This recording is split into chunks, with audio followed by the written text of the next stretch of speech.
बिस्मिल्लाहिर्रहमानिर्रहीम नहमदुहु व नसल्ली अला रसूलिहिल करीम अम्मा बाद फ़अऊज़ु बिल्लाहि मिनश शैतानिर रजीम बिस्मिल्लाहिर्रहमानिर्रहीम रब्बि इश्रह ली सदरी व यस्सिर ली अमरी वहलुल उक़दतम मिन लिसानी यफ़क़हू क़ौली रब्बि ज़िदनी इल्मा।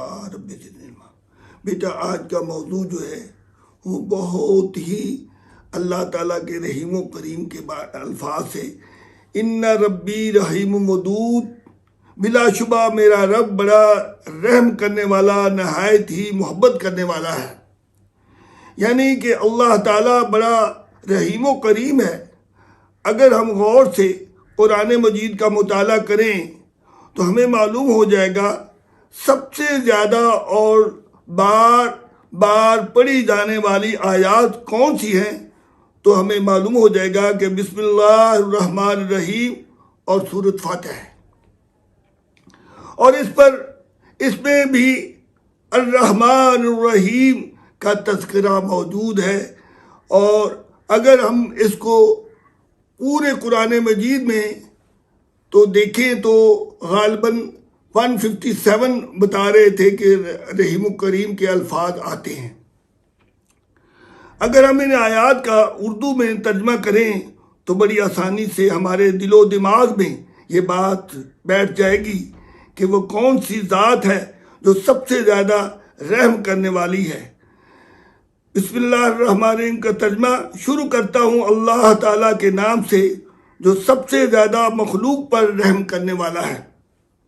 इसी तरह सूरत फातिहा में भी अल्लाह ताला ही सबसे बड़ा, सबसे ज़्यादा रहम करने वाला है। इसी सूरत में जो ये अल्फाज ज़द आम हैं, हमारी इस सूरत फातिहा में अर्रहीम अर्रहमान के अल्फाज जो हैं वो बार बार आते हैं और इसका तज़किरा जो है आगे भी कुरान मजीद में बार बार जो मौजूद है। तो इसी तरह अगर हम इसको ये अल्फाज जो हैं ज़द आम हैं कि अल्लाह ताला 70 माओं से भी ज़्यादा मोहब्बत करने वाला है। लोगों को समझाने के लिए कई माओं की मोहब्बत को इकट्ठा करके पेश किया गया है। इस बात को मज़ीद समझने के लिए पहले माँ की मोहब्बत का जायज़ा लेते हैं। इस दुनिया के हिसाब से जो दिन रात के वाक़यात से माँ की आला मोहब्बत को दिखाया जाता है, क्योंकि ये मोहब्बत तो अपनी आँखों के सामने इसके मुज़ाहरात देखते हैं, इसलिए ऐनुल यकीन हो जाता है। कोई इनकार नहीं कर सकता, माँ तो माँ है। मैं चरिंद परिंद की माँओं को देखता हूँ तो हैरान हो जाता हूँ। हालांकि उन माँओं को पता होता है कि बड़े होकर ये हमारे लिए फ़ायदेमंद नहीं होंगे, ना ये हमारे किसी काम आएंगे। इसके बावजूद उनके पैदा होने के फ़ौरन बाद खुराक और हिफाजत का खूबसूरत निज़ाम मुहैया करते हैं। अकल दंग रह जाती है। बेसाख्ता सुभान अल्लाह के अल्फाज मुंह से निकलते हैं। ये कायनात का खूबसूरत निज़ाम जो चल रहा है, इसमें सारी माओं की बरकतें और रहमतें हैं। दूर नज़र ना दौड़ाएं, बल्कि हर कोई अपने घर की रौनक और खूबसूरती का जायज़ा ले तो माशाअल्लाह 99% माओं और बेटियों की मोहब्बतों से ये दिलकश मंजर दिखाई देगा। ये खूबसूरत बाग जिसमें हम सब लुत्फ़अंदोज़ होते हैं, ये सब कुछ इनकी रौनकें और खुशियाँ शामिल हैं। इन सब चीज़ों का जायज़ा लेने के बाद मैं गौर करता हूँ कि अल्लाह ताला कितना रहीम व करीम होगा, जिसकी कोई हद ही नहीं। मेरे दिल में अर्रहमान अर्रहीम के अल्फाज मुझे सोचने पर मजबूर कर दिया तो मुझे हदीस याद आ गई कि रसूलुल्लाह सल्लल्लाहु अलैहि वसल्लम ने फरमाया कि जो इंसानों की, चरिंद परिंद की, हर किस्म की माओं की मोहब्बत और रहमत को शुमार कर लें तो ये सिर्फ दुनिया में 100 में से 1% जो है मोहब्बत और रहमत अल्लाह ताला ने दुनिया को तकसीम कर दी है। क़यामत के रोज़ 99% मोहब्बत और रहमत देकर जन्नत में दाखिल करेगा। इस बात से आप अंदाजा कर सकते हैं कि हम दुनिया में 1% की अता की हुई रहमत का कितना लुत्फानंदोज हो रहे हैं। कोई हद ही नहीं अल्लाह के कमाल की। सुभान अल्लाह। अल्लाह ताला ने कुरान में इंसान को लक़द खलक़नल इंसान फी अहसन तक़वीम, अल्लाह यकीनन हमने पैदा किया इंसान को बेहतरीन शक्ल सूरत में। अगर हम सादा अल्फाज में हम यूं भी कह सकते हैं कि तमाम मखलूक़ात में इंसान को सबसे ज़्यादा खूबसूरत शक्ल और अकल और कुव्वत गोयाई देकर आला और अरफा बना दिया, यानी फरिश्तों और जिन्नों से भी आला दर्जे में बना दिया।